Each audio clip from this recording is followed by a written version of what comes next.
They say that texting while driving can kill. And I believe them. She was driving in front of me. I could see the silhouette through the car window, one hand typing on her phone while driving, and her speed would slow and go fast, and slow and go fast. And she'd weave a little bit in and out of traffic, moving into the oncoming lane, luckily when no one was coming, and then back. And I was trapped behind her with about 400 million other fucking cars behind us. And I'm driving behind her, and all I am doing is saying, just maybe flip over into a ditch and die, just do something, just get the fuck out of my way. And at some point, the road opened up into 2 lanes just before an intersection. I'm like, finally! And so I roll down the window, I gun the fucking car, I zip by her on the right-hand side, and as I pass by, I'm like, stop fucking texting! And I pulled out into the intersection and hit the car so fucking hard that for the second, the only thing I could see was the surprised face of the mother in the car that I'd hit. The medication made everything seem fragmented. Sometimes very sharp and sometimes very dull.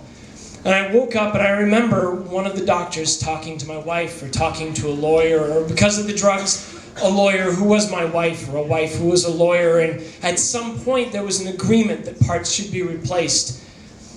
And they showed me before the surgery where my left arm had been. But it was all murky. After the surgery, I sat for days, marveling at the left arm that they had put where mine had been. It was as opposite of mine as you could possibly have imagined.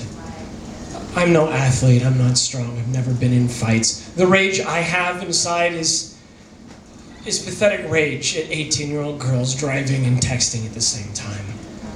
The original owner of my arm was someone whose life was completely different. It was huge and muscled.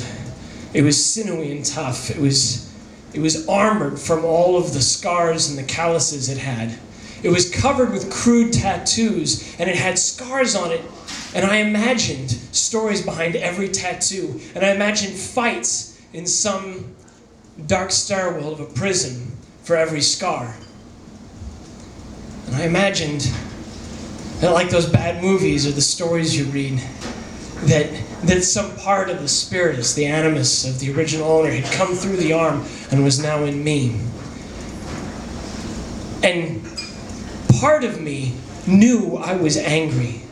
The accident had taken everything. Everyone was more distant for me. I was on drugs to prevent the rejection of organs. I had other medication. I was supposed to be seeing a fucking shrink. But who has time for a shrink when I'm trying to find a job and just get back to the life that I was supposed to have?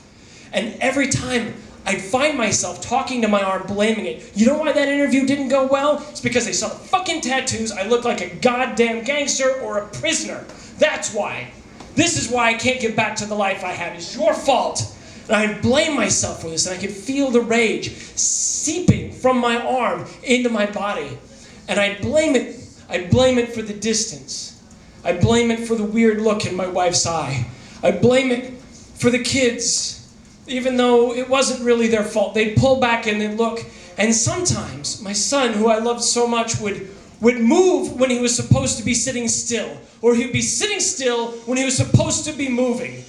And one of these days, he's sitting in his fucking room and he's screaming at me. He's screaming at me and I'm like, you don't know what they scream about. You want to know what to scream about? I can tell you about rage. I have so much rage. And I could feel this arm clenching and unclenching as I sat there staring at him. And I could feel it talking to me. I just couldn't hear what it was saying because I didn't want to hear what it was saying.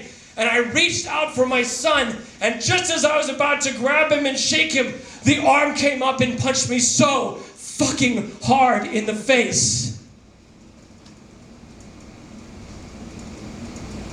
I stuck back, and it punched me again. And it raked at my eyes, and it pulled at my lips until I felt pieces of the inside of my lip pulling away from the jaw. It slammed me against the wall. It pulled me back into the other room and down the hallway. And when I collapsed in pain and wouldn't go, it grabbed my nuts and squeezed so fucking hard I stood back up. And it crawled me, walked me like a puppet into the bathroom. And if my own bled from my face, it wrote on my mirror, it said, "Don't fucking touch him." So maybe I was right. The arm had something of the spirit of its owner. But it wasn't rage.